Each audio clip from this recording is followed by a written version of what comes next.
Hello students. आज की video में हम लोग अपना पॉलिटिकल सब्जेक्ट का संसदीय समितियां यानी कि पार्लियामेंट्री कमेटी टॉपिक को देखेंगे और इसको थोड़ा समझने की कोशिश करेंगे। ठीक है, वीडियो स्टार्ट करते हैं। जो हमारी संसदीय समितियां हैं यानी कि पार्लियामेंट्री कमेटियां हैं, वो संसद की क्या है, दो तरह की कमेटियां हैं।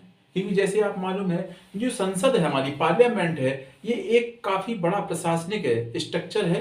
तो वो अपने सभी कार्य सुचारू रूप से किस तरह कर सकती है, तो इसके लिए उसको कुछ एक्सपर्ट मेंबरों की आवश्यकता होती है, जिसके माध्यम से वो ये काम करती है। तो उसी जो विशेषज्ञ जो सदस्य होंगे कमेटी के, वो एक खास सब्जेक्ट के लिए काम करेंगे और उसके लिए सिफारिशें सरकार को देते हैं, गवर्नमेंट को देखते हैं। तो उसी में हम क्या देखते हैं, जो हमारी जो कमेटियां हैं वो दो तरह की होती हैं हमारे पार्लियामेंट में। एक कौन कौन सी होती है, एक स्थायी समितियां होती है यानी कि परमानेंट कमेटियां होती हैं, और एक तथर्थ समितियां होती हैं यानी कि एड हॉक कमेटी होती है। कौन सी होती है, तथर्थ समितियों, जिनको हम क्या जानते हैं, एड हॉक कमेटी जानते हैं। ठीक है, जैसे आपको पता होगा जो हमारी परमानेंट कमेटियां होती हैं वो लगभग 24 हैं, जिसमें से लोकसभा के अधिकार में 18 और राज्यसभा के अधिकार में 6 मेन कमेटियां होती हैं। तो उनमें से कुछ ही कमेटियां जो होती हैं उनको हम लोग देख रहे हैं। ठीक है, जो हमारे पूरे सरकार के सिस्टम में काफी इंपॉर्टेंट अपना रोल प्ले करती हैं।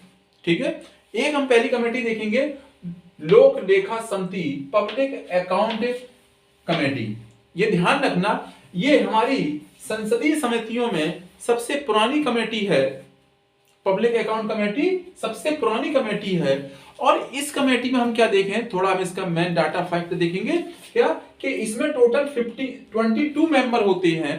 22 मेंबर होते हैं, जिनमें से 15 मेंबर हमारे लोकसभा से आते हैं और रिमेनिंग 7 मेंबर हमारे राज्यसभा से आते हैं।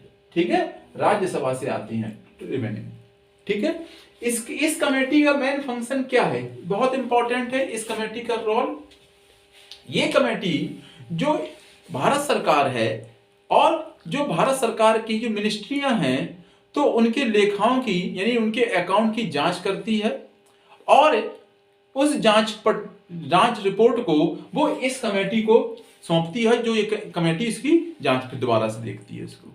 ठीक है, जो 1967 से एक नई पार्टी इसमें शुरू हुई क्या, कि जो इसमें जो इसका अध्यक्ष होगा पब्लिक अकाउंट कमेटी का, वो विपक्ष का नेता होगा। कौन होगा, विपक्ष का, लीडर ऑफ अपोजिशन होगा, विपक्ष का नेता होगा। ये सिस्टम कब से शुरू हुआ, 1967 से हुआ। ठीक है, तो यदि सरकार ने कहीं पर वित्तीय लेन देन में कोई ऊंच नीच हो गई है उससे, या उसने जानबूझ के ये की है, तो ये जो कैग उसकी जो जांच करता है और वो जांच इस कमेटी को देता है। ठीक है, आर्टिकल 151 के अकॉर्डिंग इस कमेटी को देगा, पब्लिक अकाउंट कमेटी को देगा। तो वो कमेटी जो कैग ने कमियों को निकाला है उसको उजागर करता है, और जिसकी वजह से समय समय पर भारत में जो सरकारों द्वारा कई घोटाले किए गए उसकी जानकारी आम लोगों तक हुई है। ठीक है, तो उसमें प्रमुख रोल किसका रहता है, पब्लिक अकाउंट कमेटी का रहता है, जिसमें हमेशा क्या होगा, इसका जो अध्यक्ष होगा वो विपक्ष का नेता होगा। ठीक है, इसके बाद देख रहे हैं हम लोग प्राक्कलन समिति। प्राक्कलन समिति जिसको क्या बोलते हैं, एस्टीमेट कमेटी। प्राक्कलन कमेटी का मतलब ही हो गया क्या, कि जो हमारी गवर्नमेंट वर्किंग में है वो अपनी जो आम बजट है या अपनी जो फाइनेंशियल पॉलिसी है वो किस डायरेक्शन में लेके आए, उसके लिए सिफारिश करना। ये ध्यान रखना, ये पार्लियामेंट्री कमेटियों में जितनी भी कमेटी है, जो प्राक्कलन है, एस्टीमेट कमेटी है, ये लार्जेस्ट कमेटी है। इसमें 30 मेंबर होते हैं, और जो 30 मेंबर होते हैं वो टोटल किसके होते हैं, लोकसभा के होते हैं। ये चीज ध्यान रखना, लोकसभा के इसमें पूरे 30 मेंबर होते हैं, और सरकार की इकोनॉमिक पॉलिसी कैसी हो उसके बारे में ये कमेटी सरकार को सिफारिश करती है। ठीक है, इसमें जो 30 मेंबर जो लोकसभा के आते हैं, तो जो लोकसभा में जो जिस पार्टी का जो रेशियो होता है उसी रेशियो के रेशियो के अकॉर्डिंग इसके ये 30 मेंबर चुने जाते हैं, ठीक है। और इनका कार्यकाल 1 ईयर का होता है। इनका टर्म कितना हो जाएगा, ये 30 मेंबर का टर्म है, जो टर्म्स होता है वो होता है 1 ईयर का। चीज क्लियर है, ठीक है। अगली कमेटी देखें, सार्वजनिक उपक्रम समिति, पब्लिक अंडरटेकिंग कमेटी, ठीक है।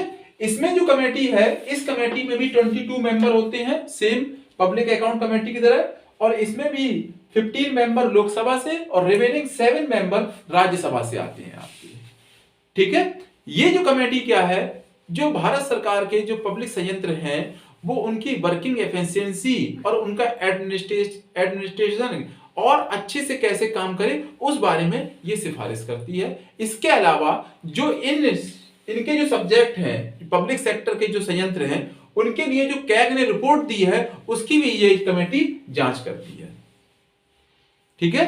और इस कमेटी के मेंबरों का जो इलेक्शन का जो मेथड है वो वही है जो प्रेसिडेंट और हमने दूसरी जगहों पे देखा था, सिंगल ट्रांसफरेबल वोटिंग सिस्टम, यानी कि एकल संकरणीय अनुपातिक पद्धति, जिसमें क्या होता है हर साल इस कमेटी के 1/5 मेंबर रिटायर होते हैं और उनकी जगह पर नए मेंबर आते हैं। ये पूरी कमेटी 5 ईयर के लिए होता है, ठीक है, 5 ईयर के लिए होती है, 5 ईयर के लिए, ठीक है, ईयर्स के लिए। पर उसके जो 1/5 मेंबर हैं वो हर साल रिटायर होती हैं। तो ये जो कमेटी हम देख रहे हैं ये हमारी कुछ परमानेंट कमेटियां होती हैं। इसके अलावा हमारे पार्लियामेंट्री सिस्टम में कुछ और कमेटियों का बहुत इंपॉर्टेंट रोल होता है, जो हमने देखा है तथार्थ समिति यानी कि एड हॉक कमेटी होती है। उसमें प्रमुख कमेटियां हम देख रही हैं, प्रवर समिति, ये देखना, ये परमानेंट कमेटी नहीं होती है, ये तथार्थ होती है, ठीक है। और उसमें जो सबसे मेन कमेटी हम लोग देखते हैं वो प्रवर समिति देखते हैं। ये प्रवर जो समिति होती है ये दोनों ही सदनों की होती है, ये लोकसभा की भी अपनी अलग होगी और राज्यसभा की होती है। और इसके अलावा कभी कभार किसी सब्जेक्ट की लिए ये ज्वाइंट कमेटी भी बनाई जाती है, ठीक है। जब ये इंडिविजुअल कमेटी होती है, सेलेक्ट कमेटी, जब इंडिविजुअल किसी अपने हाउस की होती है तब इसमें 30 मेंबर होते हैं, पर जब ये ज्वाइंट कमेटी होती है तब इसमें मेंबर होते हैं 45, ध्यान रखना, ठीक है। जिसमें 45 में क्या होगा, 30 आपके लोकसभा से और 15 राज्यसभा से आएंगे। नहीं तो जब अपनी इंडिविजुअल अपने हाउस की है तो उसी से 30 मेंबर चुने जाती हैं। ये खास एक पर्पस के लिए, एक खास समय के लिए चुनी जाती है। कोई भी बिल जो हाउस में रखा जाना है उसकी जांच के लिए ये सेलेक्ट कमेटी बनाई जाती है, ठीक है। इसका और परमानेंट का कोई काम नहीं होता है। जब भी कोई बिल हाउस में आना होगा तो उसके लिए ये हाउस अपने लिए एक कमेटी बनाएगा। उस कमेटी जो इस खास बिल के लिए बनाई जाएगी उसको बोला जाएगा सेलेक्ट कमेटी, ठीक है।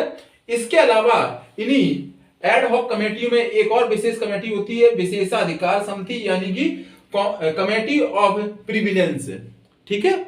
ये क्या होती है, जो हमारा लोकसभा है या लोकसभा स्पीकर है तो उन कमेटियां या उनके मेंबरों के जो विशेषाधिकार हैं, उनका कोई हनन की कोई घटना है तो उसकी जांच करने के लिए, पर्टिकुलर उसी एक घटना की जांच करने के लिए विशेषाधिकार कमेटी बनाई जाती है, यानी कि कमेटी ऑफ प्रिविलेंस बनाई जाती है। और इसमें 15 मेंबर होते हैं और इसके अध्यक्ष को लोकसभा स्पीकर द्वारा ही डिसाइड किया जाता है, ठीक है।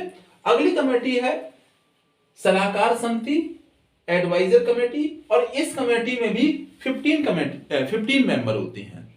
और ये ध्यान रखना, इसका जो अध्यक्ष होता है वो कौन होता है, लोकसभा स्पीकर होता है। इसका मेन जो फंक्शन होता है कि हमारा सत्र सेशन कब स्टार्ट किया जाए इसके बारे में अपनी सिफारिशें देती है, ठीक है। इन कमेटियों को एक बार देखना आप लोग, और यदि कोई डाउट हो तो कमेंट बॉक्स में क्वेश्चन करना। Thank you.